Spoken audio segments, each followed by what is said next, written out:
And we're back for three, hopefully the last. So I want to say, obviously, perhaps this young actress worked with, somebody to give her guidance, or maybe again, it was maybe a natural ability, but she got Bette Midler's mannerisms down. That so it really is believable. Like there were instances of this film that either pay homage to the great Hocus Pocus original movie, but also its actresses. And again, I have to give much credit to that because again, only somebody who's seen Bette in those films would know that like sometimes like she's being very comical, and her sisters are always trying to like make sure that she calms down, so they kind of grab her. And I can't tell you how much it brought back memories of Big Business. I was such a Big Business fan, with Bette Midler and Lily Tomlin. I recommend that film. It's just one of those greats. um but yes, so we have backstory of them and how how these sisters, the Sanders sisters, became, or ascended into being witches, and ascended into this coven. Also, their resentment for Salem and their persecution of forcing her because she was 16. It was her sweet 16, if you can even consider that a sweet 16. The Reverend, who's played here brilliantly by Tony Hale.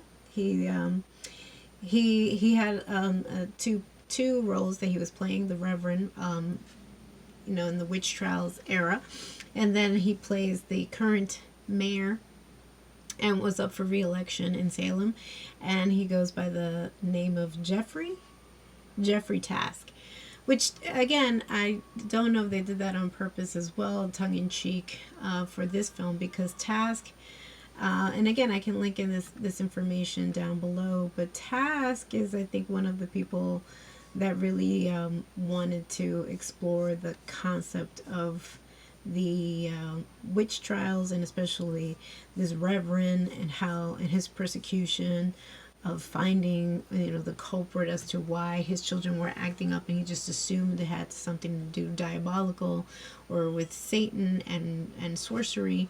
So he goes, this person, I think his name is hold on, Richard B.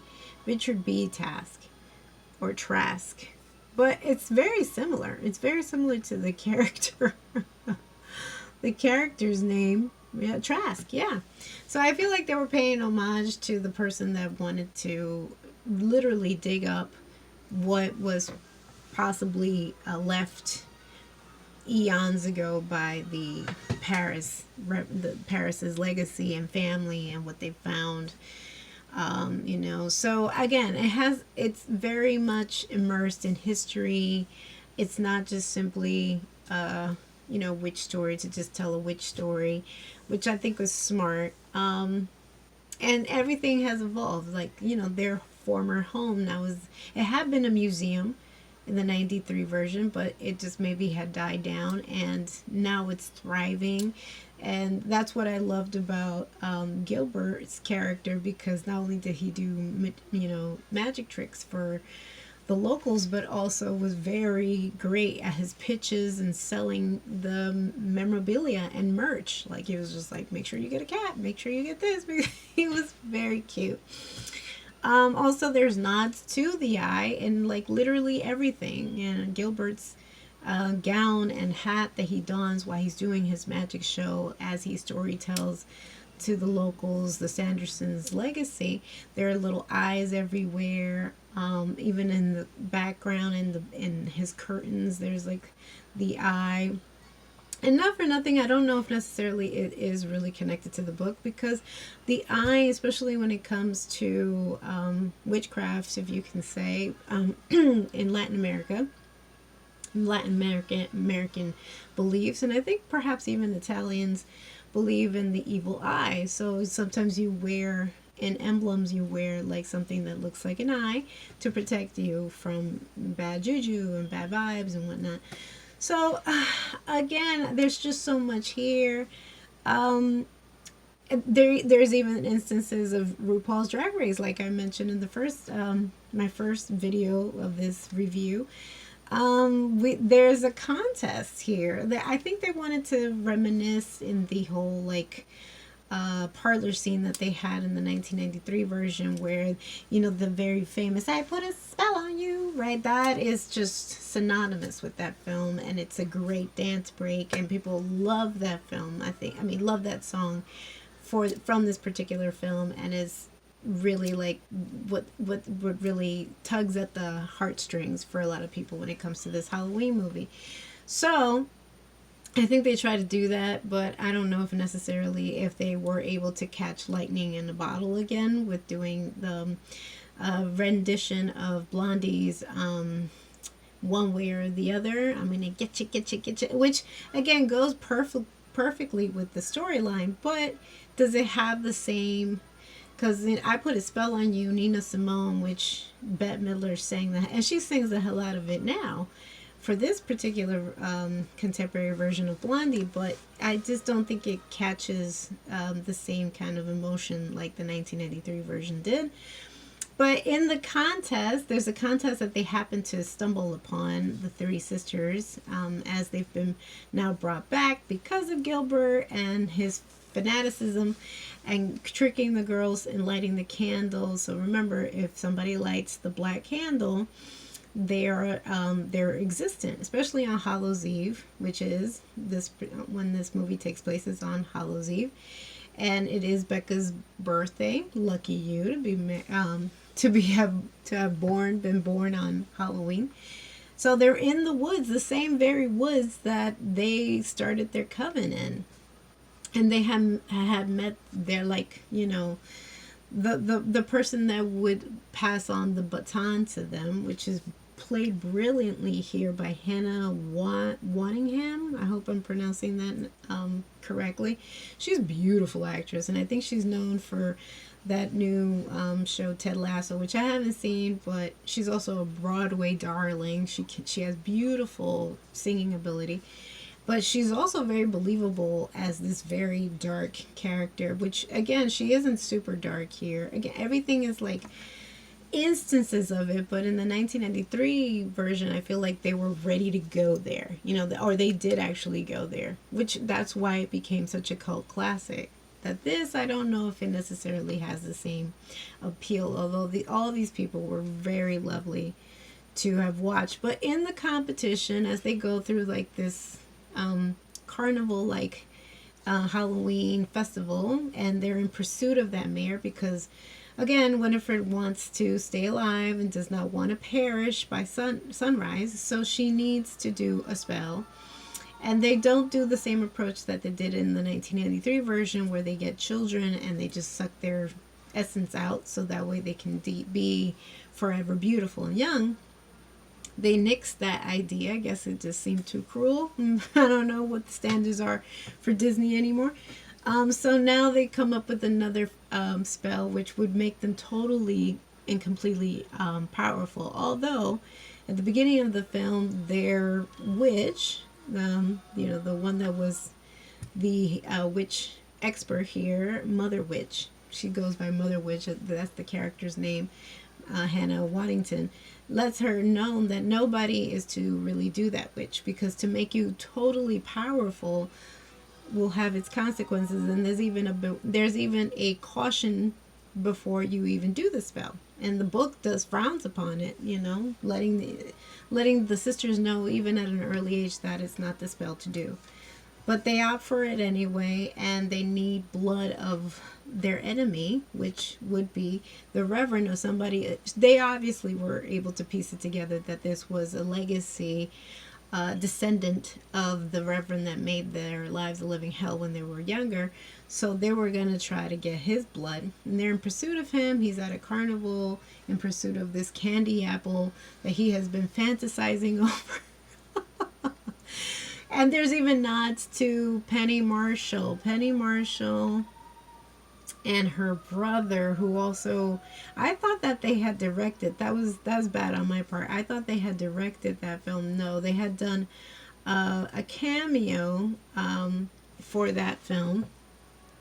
They had done a cameo as brother and well, they're playing husband and wife, but they're actually brother and sister in real life. Gary Marshall, he's dressed up as Satan, as the devil, and she, she's kind of like in her house curlers, being his wife. And as the sisters stumble upon that house, they're under the assumption that I was like, well, they're a little old for trick or treating. What the hell is this? And then before you know it, Sarah's character is kind of falling for Gary's character, and they have like a little dancing sequence. And then Penny's supposed to be the jealous wife, and she's like, "All right, time to go, get out of here," whatever the case may be. So, of course, both of them I think have deceased since then, but they were also exceptional comics.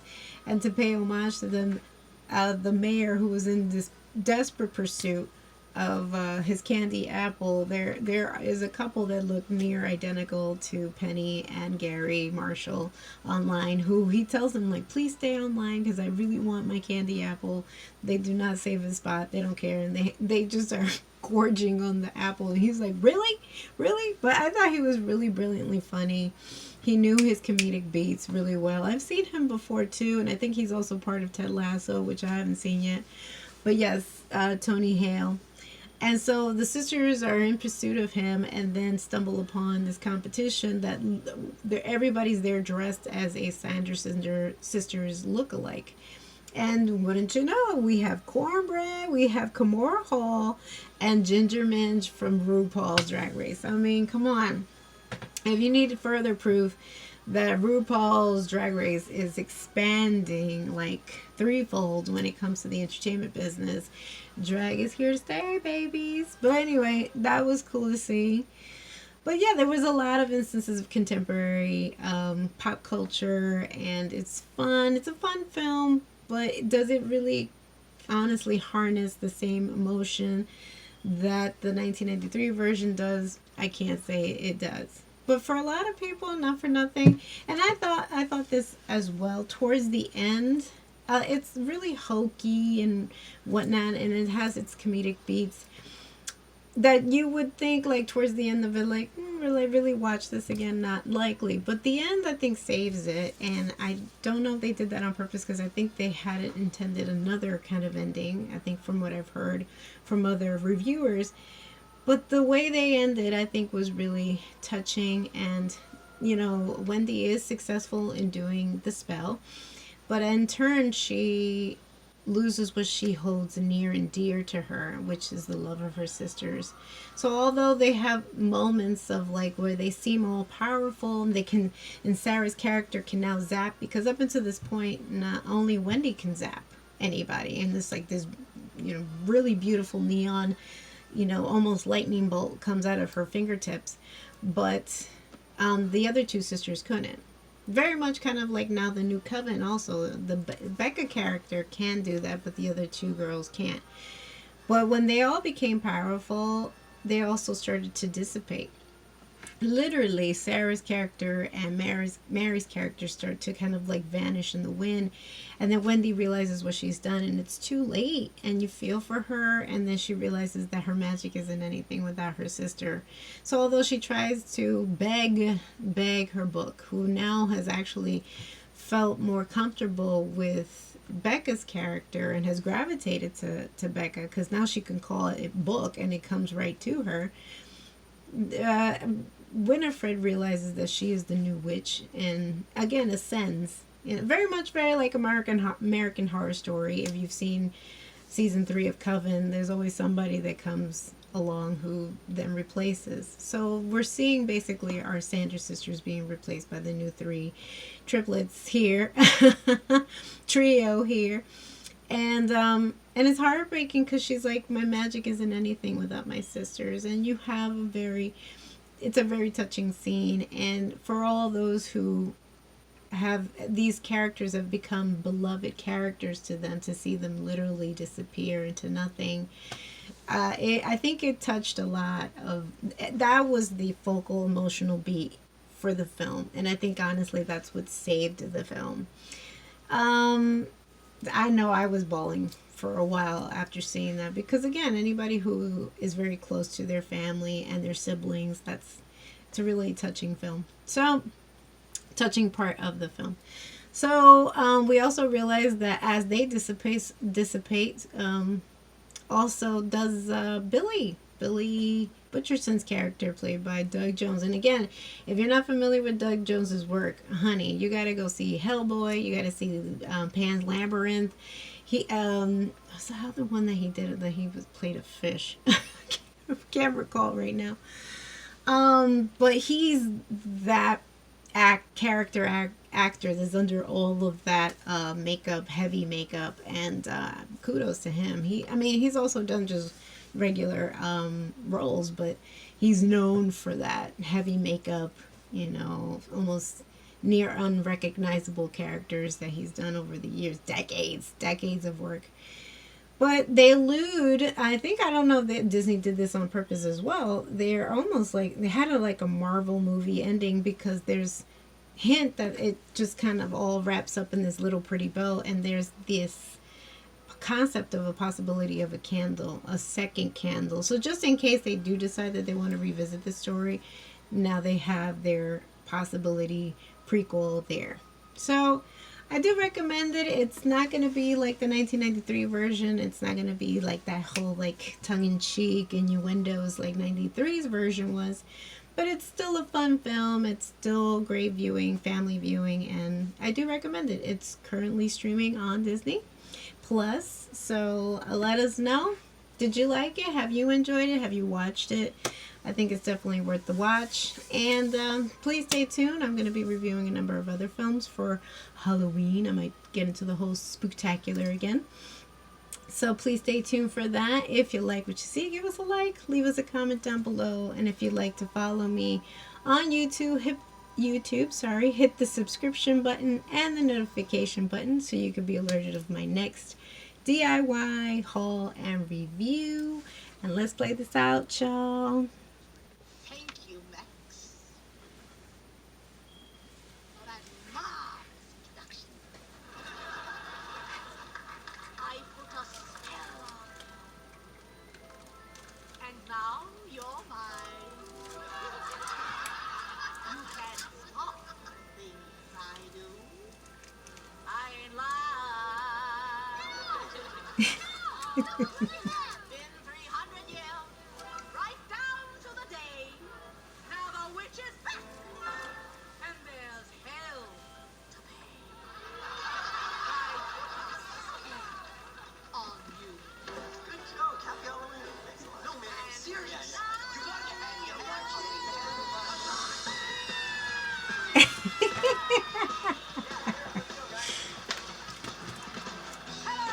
Tell me come on. It definitely is a fun film. Definitely a watch. Tell me, guys, also, did you like the DIYs? Anything pop out at you? Let me know. Let me know, y'all, in the comments down below.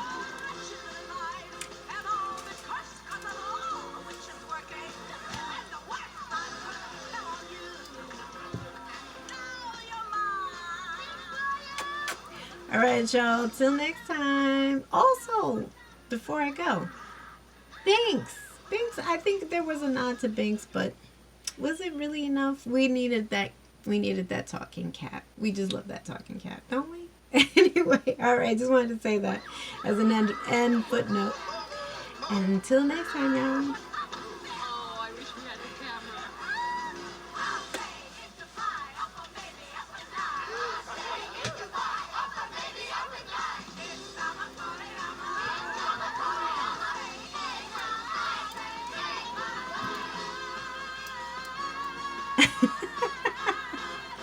Bye-bye. XOXO Nerdy Girl.